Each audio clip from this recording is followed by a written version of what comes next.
So is one nation, one election feasible, or is it simply impractical? Are we heading now towards presidential style polls in this country, slowly but surely an executive presidency? Is the federalism of India under threat, as the opposition claims, or is that an exaggeration?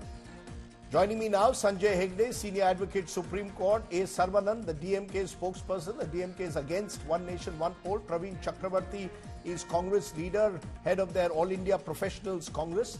And Sanju Verma, national spokesperson, BJP. I'm going to ask all my guests to be reasonably short today because we are running short of time because of that big story that broke out on bonds. But I want to come to you, Praveen Chakravarti, first, because you've written extensively on this.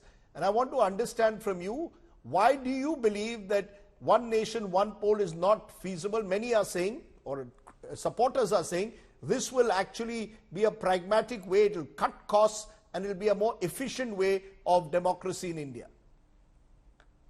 And I challenge both those assumptions. The reason why, the question is not about whether this is implementable, practical or not. The question is, what is wrong with the current system? There is nothing wrong. We're a vibrant democracy. I thought we are all very proud that we are a noisy, vibrant, active democracy with elections every year. Too many elections. The argument against that is too many elections. Panchayat election, municipal election, some election or the other, and that prevents governance. I'll come to that. So this preventing governance is a complete charade. If there is an election, let's say in West Bengal, and what does that got to do with preventing development in my home state of Tamil Nadu? There is nothing. In fact, we as Tamilians have no reason to worry about whether there's an election happening in Bengal this year or an election happening in Gujarat next year.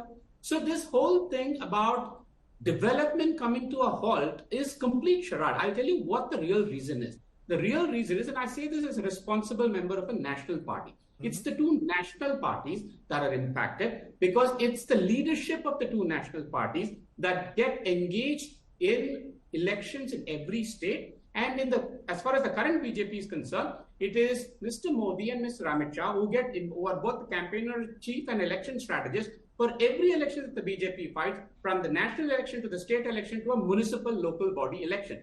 But guess what? That is the BJP's problem. That's not the nation's problem.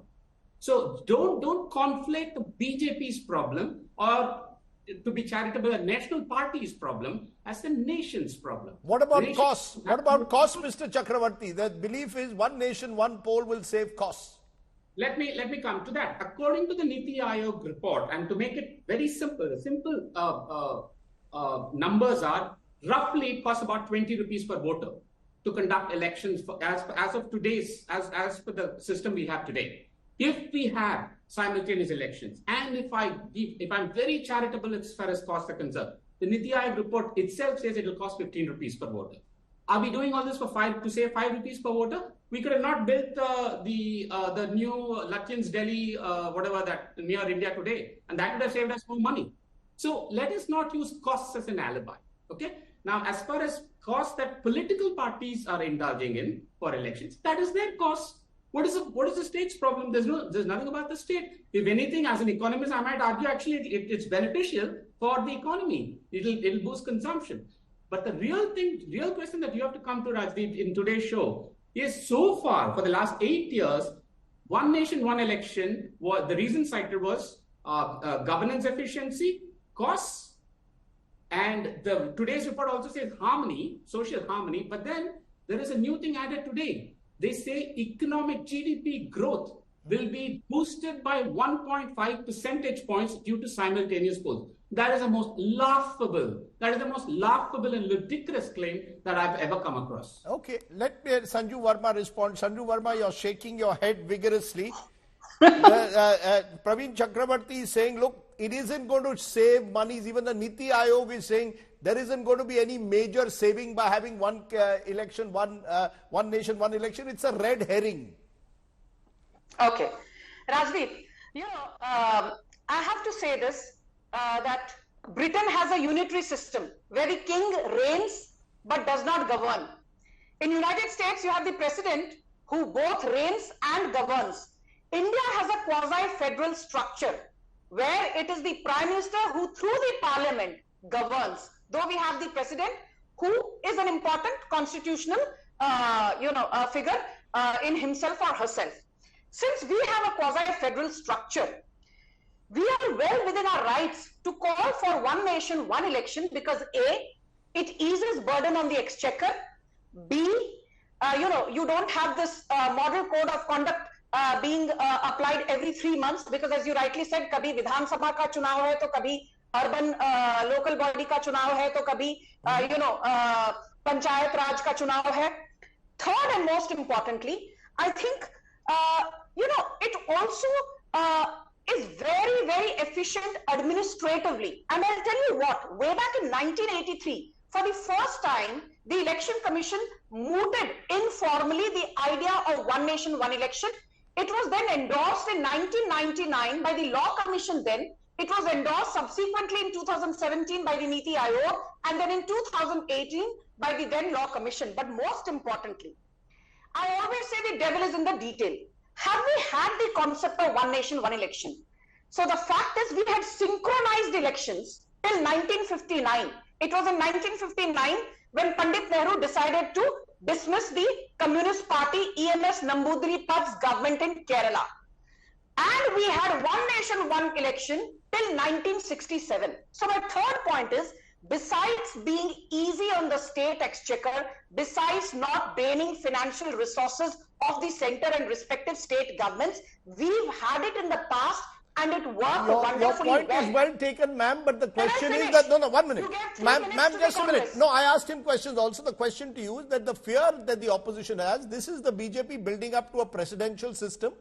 This is India moving towards an executive presidency, which is against the very federal spirit that is the basic structure of our constitution. We are a country of subcontinental size. Don't compare us to Britain. And in a country like India, every state with different political parties deserves a system where each party is respected. Okay. Rajdeep, tell me one thing with your hand on your heart. Had the BJP or Prime Minister Narendra Modi, good to see that you still retain your sense of humor, Rajdeep. We always have feisty debates. Yes. Tell me, honestly speaking, had Prime Minister Narendra Modi or the BJP not mooted the idea of one nation, one election, तब Congress को कोई आपत्ति नहीं होती. Now, driven by the visceral hatred for anything that Modi says or does not say, anything that PM Modi does or does not do, the Congress is morally bankrupt, politically bankrupt, and look at what Jairam Ramesh is saying. अरे प्रधानमंत्री तो लोकतंत्र खत्म करना चाहते हैं. So let me tell you very quickly. Very quickly, ma'am, you've got 20 seconds. There are 4 important, articles that we need to know. Article 83 and 85, which talk about the duration of Lok Sabha and dissolution of Lok Sabha. Article 172 and 174 of the Indian Constitution, which talk about the duration of state assemblies and dissolution of state assemblies.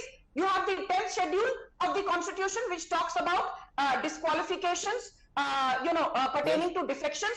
But the most important article, आप ये देखिए राजदीप जी, chronology समझिए. कांग्रेस को article 83 में विश्वास नहीं है, 85 में विश्वास नहीं है, आर्टिकल 172 में विश्वास नहीं है, 174 में विश्वास नहीं है.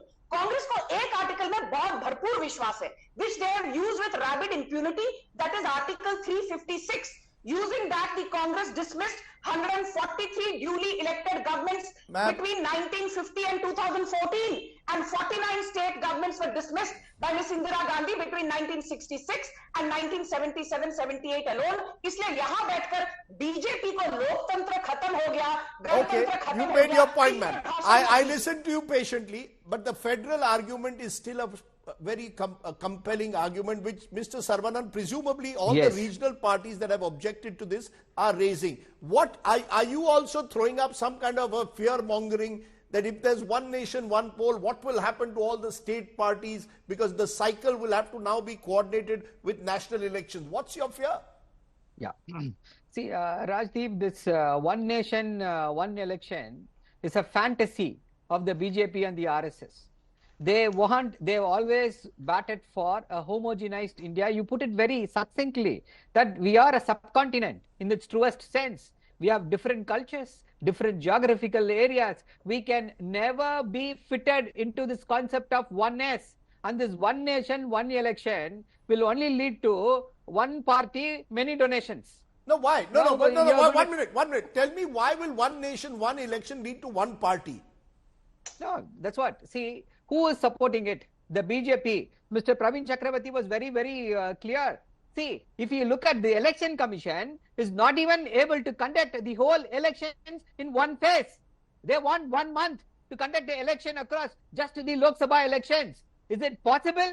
Is it physically possible for the election commission to have elections for the entire country along with the states? That is not possible. And if you look at the cost, you are talking about the cost. I'm saying whatever be the cost, that be the cost for democracy. What is wrong with our vibrant democracy? The argument is, oh no, we are losing So out you on agree the in election that No, Because ma'am, of you the will not governance. intervene, ma'am. Because of the governance. Give us the hard data. How is governance? We are not going to take the words of the BJP. Just because BJP goes to the town tom-tomming that we are losing on governance because of elections. What is the proof? Okay. And just the last point. The thing is this. See, the state parties, the BJP is afraid of the state parties. It is afraid of our pluralistic nature. It does not want to fight elections at different levels. You made It the wants point. You made your point. convenience. Sarvananji, you made your point Yes, strongly. just a moment. Sanjay Hegde, is there a legal argument against it? Constitutionally, it will require an amendment, presumably. But presumably, if the BJP gets 350 seats, they could go ahead with it. Will it require 2/3 of all state assemblies also backing any amendment? Well, it would depend on the nature of the amendments that they propose. Some of the amendments would require the backing of the states. But my basic point is, as far as this one nation, one election is concerned, it ultimately will lead to two brands dominating. You will either have X or you will have Y. And right now, if you want to see how just two brands dominating, then please look at one nation, one electoral bond. Just see how the corporates have voted. You will have the same kind of thing, that it will only be two parties which will have money. There will not be representation for the local brands, as it were, for each region. And when regions feel deprived, Okay. when regions feel that Delhi does not listen, that Delhi is too far away, then you are more likely to have vociferous tendencies. There was a time when Tamil Nadu thought that Delhi was not listening to it on the language issue, way back in the 60s. And it was only after the Chinese invasion that the DMK then said that we are one with this country. So you're saying that the regional local brands will feel that they are overwhelmed by the national brands, and that could be dangerous. It could lead away to what you call vociferous tendencies. But Praveen Chakravarti, a lot of this, the government argues, is fear mongering. We've got the United States of America, large country, which has a schedule. I know it's a presidential form of government, yes, but even their senates and their governor elections follow a cycle. Is it not possible to create a system maybe where specific elections in states are held in some kind of a cycle? May not be one nation, one poll necessarily, but you could do it in some kind of a cyclical manner to ensure there's no uncertainty. And if a government is being voted out, you will have to ensure some government is voted in, like the German model is what others suggest. No, see, I think the first and foremost, we have to ask the question, are we ready to accept that we are one nation, many states, many political parties? Are we ready to accept that? If you're ready to accept that, then all of this is a non-starter. That is the fundamental difference between us and every other democracy that we've talked about, except perhaps Germany, which has a few more parties. But no country has so many political parties. So I am actually, even though I belong to a national party, I think this is completely detrimental to a regional party. That's the first question. The second question is really this whole thing about model code of conduct and governance disruption. I asked a simple question. What is the problem in governing an state like a Karnataka or a Tamil Nadu when there's an election going on in Bengal or Bihar? There is no problem as things stand today. What the system we have is what has allowed regional parties to come up, to proliferate, And actually, this is what makes us a truly diverse and vibrant democracy. Why are we force-fitting a system into this? Okay, and that's the fundamental question we have to answer. Okay, just as a little bit of a humorist, on a note of humor, I'm just seeing on the flash, petrol prices, diesel prices cut by ₹2. Guess why? Elections are coming. And people like me who are trackers of elections, what would happen to elections on my plate if you only had it once in 5 years? I'm very happy to travel across the country every few months. But a final word from you, Sanju Verma. Look, all of this needs a wider debate. The BJP needs to recognize that the wider debate. Are you wanting to just push it through, ram it through? Let's assume you get 300 plus seats again. Will you just ram it through or listen to people and listen to voices from different parts of the country, especially the south, where Mr. Saravanan comes from? You know, Rajdeep, let me be very clear.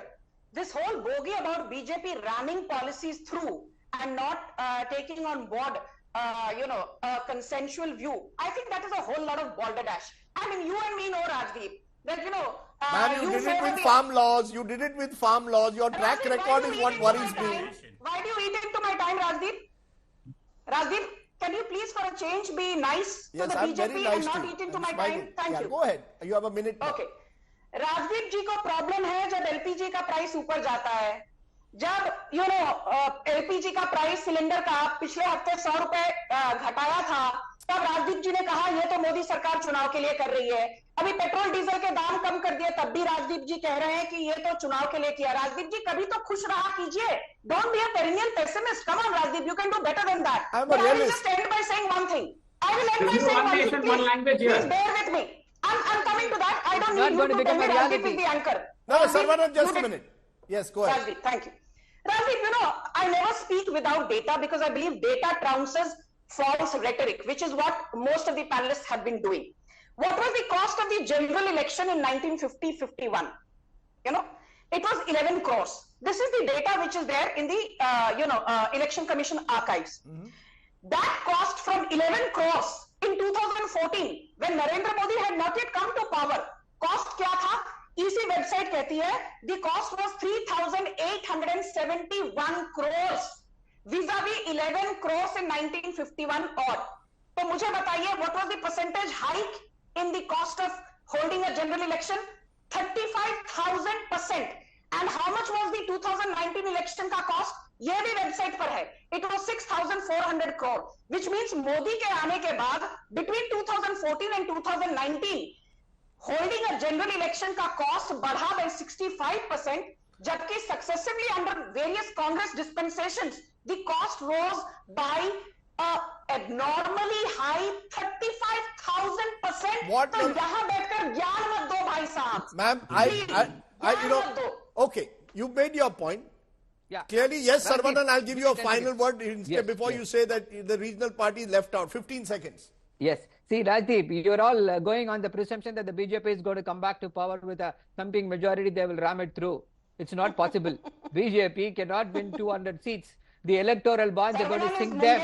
The next few days, they're going to answer for Vedanta, for mega engineering, for future gaming. The BJP has got a lot to answer. They have a built Okay, that's it. That's it. This is a debate that requires more time. Producer, voice down. We've been trying to ensure news without noise. I appreciate some of the facts that all of you have provided, and I really do hope that the country has a wider debate. Sanjay, I'm run out of time, but we will come on another day and discuss this in greater detail sooner rather than later. I appreciate my guests joining us.